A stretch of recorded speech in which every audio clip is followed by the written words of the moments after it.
गेल्या वर्षी यावेळेला कारण गेल्या वर्षी काहीतरी मुहूर्त होता ना, 10च्या नंतर राखी बांधायची होती असं काहीतरी होतं 8च्या का 10च्या नंतर. मला आठवत नाही एवढं पण दिवसभर राखी बांधायला चालत नव्हतं गेल्या वर्षी. यावेळेला माझ्या दादाला राखी बांधत असते. शेवटचं रक्षाबंधन त्याच्यासोबत साजरे केलं गेल्या वर्षी.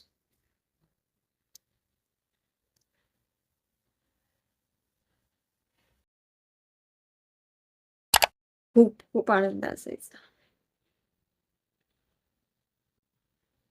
सोनाराला माहितीच नव्हतं असं झालं. सोनाराचा सकाळीच फोन आला. आणखी ताई यावेळेस राखी घ्यायला नाही आला. डिझाईन सांगायला नाही.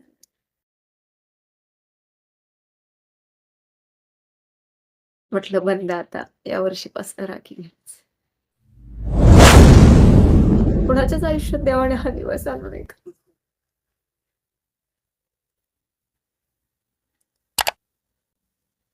माझी नाही इच्छा आज बोलायची पण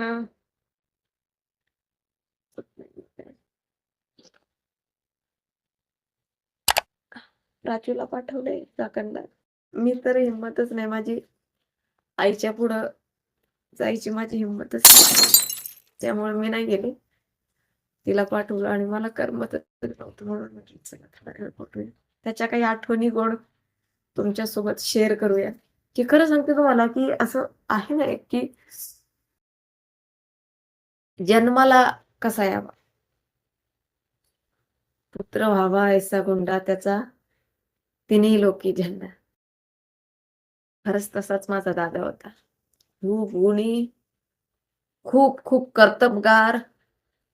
म्हणजे मी तर म्हणेल की प्रत्येक आई-वडील म्हणतील की आम्हाला असाच लेक हवा. असा मुलगा आमच्या पोटी जन्माला यावा, असा माझा दादा होता. त्याची 10वी झाली आणि मी त्याला इकडे घेऊन आले होते पुण्याला. बाबांची आईची खूप गरिबी.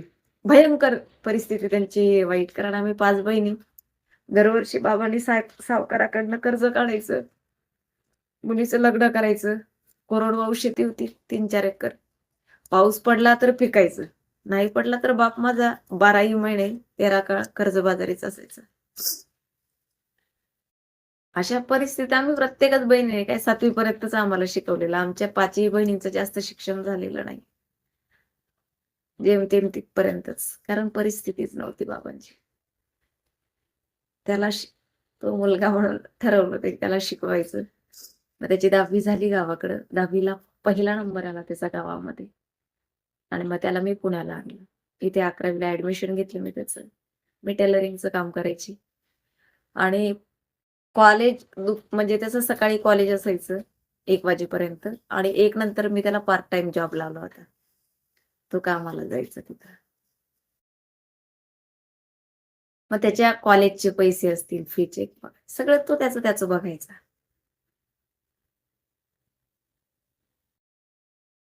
मला आठवतं पहिलंच पेमेंट झालं होतं त्याचं 1,500.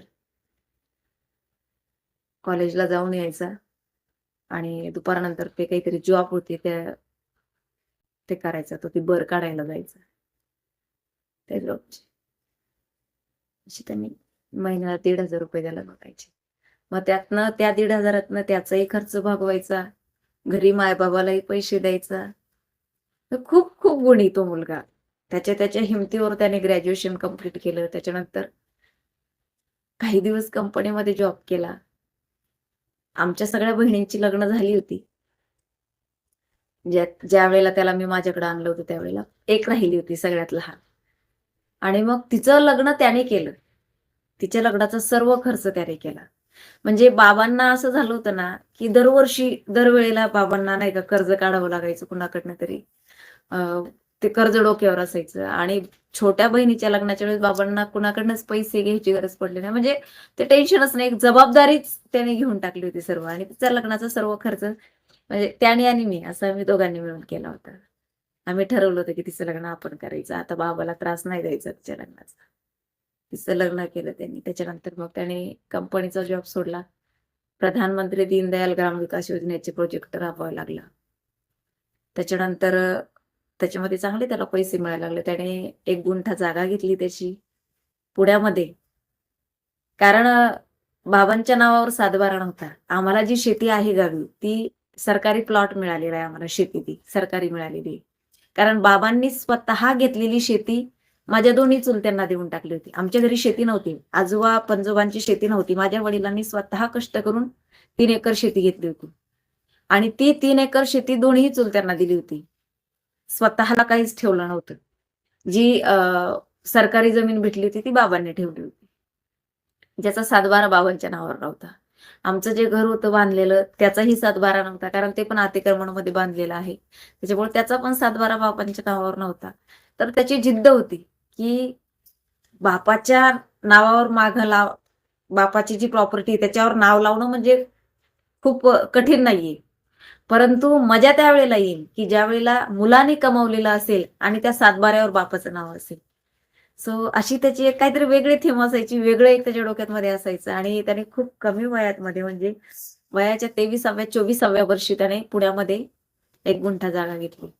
की त्याला फार आनंद झाला की तिथे पाटी लागली रामदेवदास ठाकरे नावाची, आणि की माझ्या बापाच्या नावावर सातबारा नव्हता. आज मी पुण्यामध्ये जागा घेतली आणि माझ्या बापाच्या नावावर हे सांगण्याचं तात्पर्य एवढंच आहे की प्रत्येक मुलाने आई वडिलांचे स्वप्न पूर्ण करा. खरंच असा मुलगा होणे नाही, असा भाऊ होणे नाही. की आम्ही 5ही बहिणी, तो सगळ्यात लहान होता. परंतु सगळ्या बहिणींच्या मुलांना काय हवं नको, आम्हाला बहिणींना सगळं सगळं अगदी म्हणजे, आणि खूप ज्ञानी, खूप प्रत्येक गोष्टीचं नॉलेज त्याला, प्रत्येक गोष्टी. दिसायला तर अगदी राजबिंडाच, हिरो त्याच्या पुढे फिका पडेल असा होता. कॅफे टाकले, 3 कॅफे त्याचे पुण्यामध्ये, 3 कॅफेंचा मालक झाला होता. अगदी डी.वाय. पाटील समोर त्याचं कॅफे होतं. चाकणमध्ये 2 होते. आळंदीला 1 होतं. 3-4 कॅफेचा मालक झाला होता. स्वतःच्या हिमतीवर. माझं नाव माझ्या भावाने कुठंही वापरलं नाही. कधीच नाही. की मी संगीता वानखेडेचा भाऊ आहे आणि म्हणून माझ्या नावावर दादागिरी करायची अजिबात नाही. बिलकुल नाही, बिलकुल नाही. त्याची जर गाडी पोलिसांनी पकडली ना, हेल्मेट नसेल, लायसन नसेल, तर तो पावती फाडायचा आणि निघून जायचा. मग कुणीतरी यायचं, "काय हो त्यांना का पावती फाडली?" मग त्यांनी सांगायचं साहेबांनी, की त्याच्याकडे हे नव्हतं. "अरे ते वानखेडेताईचा भाऊ होता." पोलीस म्हणायचे, "अहो त्यांनी सांगायचं ना." त्यांनी सांगितलंच नाही. अरे बाहेरची मुलं किंवा दुसरी मुलं वानखेडेताईंचं नाव सांगून त्यांची जर गाडी पकडली तर जातात निघून, की ताईचा कार्यकर्ता आहे मी किंवा ताईचा नातेवाईक आहे, नसेल तरी सांगतात. आणि हा सख्खा भाऊ असून सांगत नाहीये. की जुने पोलीस सांगायचे, "अहो तो फार वेगळा मुलगा आहे." तो आता बघा तुम्ही, त्याला जर ताईने ओरडलं ना तरी तो म्हणेल, ₹100 साठी तुझं नाव बदनाम करू का मी? माझी चूक होती, मी लायसन नेलं नव्हतं सोबत. माझी चूक होती, मी हेल्मेट घातलं नव्हतं. कधीच त्याने मला म्हणायचं, "तुझा अपमान करायचा का ₹100 साठी की मी वानखेडे ताईचा भाऊ आहे?" मरू दे, जाऊ दे. माझी चुकी होती. का आपण प्रशासनाला वेठीस धरायचं? म्हणजे फार तो असा मुलगाच होणे नाही. त्याला जर म्हणजे काय बोलावं त्याच्याबद्दल शब्दच अपुरे पडतात. प्रत्येक सण खूप आनंदात साजरा करा. आणि भाऊबीज आणि रक्षाबंधन तर हा फार आवडीचा सण त्याच्या. कारण आम्ही 5ही बहिणी जायचो ना. त्याला भरलेलं घर फार आवडायचं. आमची मुलं, आमच्या 5ही बहिणींची मुलं.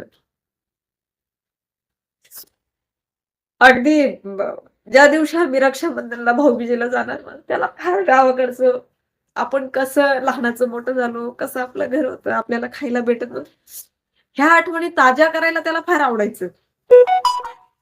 का? तर तुमच्या मुलांना कळलं पाहिजेत आपण कसे दिवस काढलेत ताई. अक्षरशः 2-2 वाजेपर्यंत बसून गप्पा मारायचो आणि मुलांना झोपू देत नव्हता. ते पण आमच्या 5ही बहिणींना 2-2 मुलं आहेत. आमच्या 5ही बहिणींची 10 मुलं. अगदी बसून ऐकायची, की आम्ही अशी दिवस काढले. तुझी मम्मी अशी होती, ही ताई अशी होती, तिचा स्वभाव असा होता. बाबांनी असं केलं, आईने असं केलं. हे कसे दिवस काढलेत आपण, कशी परिस्थिती होती आपली, की खायला भेटत नव्हतं. पण आपण आपले स्वप्न कसे पूर्ण केले. सगळं मुलांसोबत शेअर करायचं. का तर त्या मुलांना जाणीव राहील, की कसे दिवस काढलेत आमच्या आई-वडिलांनी. कशा परिस्थितीतनं ते स्ट्रगल करून इथपर्यंत आलेत. ते फार वेगळे विचार होते त्याचे, की आपण जे जगलोय ते लेकरांना सांगायचं, लपून नाही ठेवायचं. का तर ते उद्या चुकीचं काही वागताना त्यांच्या डोक्यात जर काही चुकीचं आलं, तर ते आठवतील, की आपले आई-वडील कुठल्या परिस्थितीतनं आलेत. आपण हे करायला नको. कारण या गोष्टीसाठी, या वस्तूसाठी आपल्या आई-वडिलांना फार कष्ट घ्यावे लागले. आणि हे फार वेगळे विचार त्याचे, म्हणजे तोडच नाही त्याला. पण जर एखादं म्हटलं ना, की "दादा अरे बघ ना तो असा." जाऊ दे गं ताई. त्याची विचारश्रेणी तशी आपण कुणाचे विचार बदलू शकत नाही. हां, आपण त्याला सांगू शकतो, "हे चुकतंय बाबा तुझं." ऐकलं त्याने तर बरं, आपण कुणावर जबरदस्ती करू शकत नाही. तूच म्हणत असती ना, अभिव्यक्ती स्वातंत्र्य आहे. म्हणजे असं जबरदस्ती नावाचा शब्दच नाही कुणावरच त्याचा किंवा आपले विचार कुणावर तरी लादायचे. त्यांनी ते ऐकलेच पाहिजेत अजिबात नाही.